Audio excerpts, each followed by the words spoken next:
Robota koji će uzimati vodu iz velikih filtera za vreme velikih suša, novi načini recikliranja materijala koji zagađuju životnu sredinu, ekološki dnevnici, samo su neke od ideja školaraca iz cijele Srbije koje učestvuju u globalnom dečijem dizajn maratonu Dizajnton, koji je počeo u Beogradskom Impact Hubu. 50 dece uzrasta od 9 do 16 godina pomoću novih tehnologija dizajnira kreativna ekološka rešenja na temu Život na zemlji.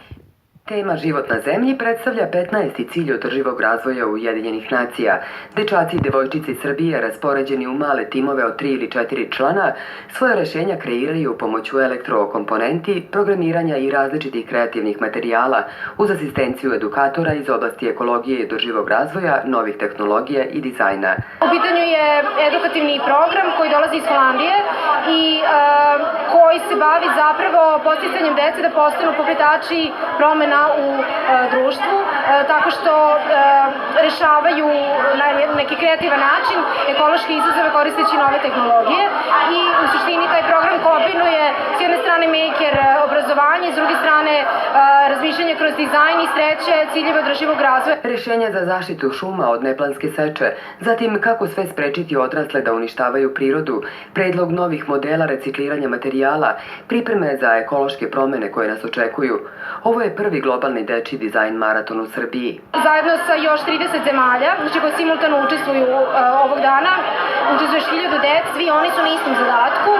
Tema je Život na zemlji i bave se zapravo temom nestanka šuma i na koji način je to povezano sa zagađenjem vazduha, sa nestankom prirodnih staništa. Deca mogu da govore o odraslima, da više sade, ali da manje bacaju đubre, da bacaju u kante, da stavljaju da se reciklira, ne da bacaju po prirodi. Jedino se možemo sačuvati da ne zagađujemo prirodu.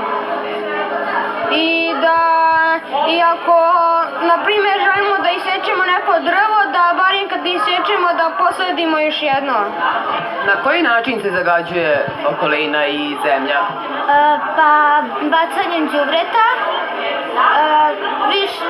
zagađivanjem voda i šuma i više pravljenja puteva. Da si veliki i da si moćan i da možeš da menjaš svet.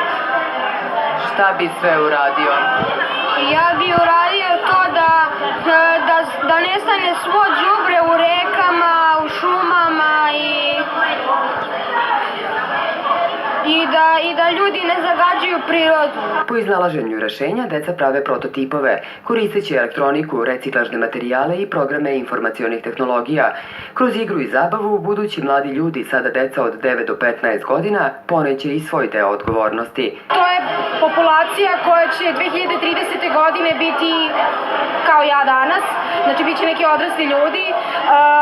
Ono što je važno i zanimljivo jeste da mi i naš školski sistem, znači prosto nemamo adekvatne alate trenutno sa kojima ih zapravo pripremamo za budućnost njihovu. Tako da dizajn to je jedan od mogućih rešenja. A najbolji kreativci sa najinovativnijim idejama primenjivim u praksi zaslužuju i nagrade kako u svetu, tako i kod nas. A sve zarad bolje budućnosti planete Zemlje.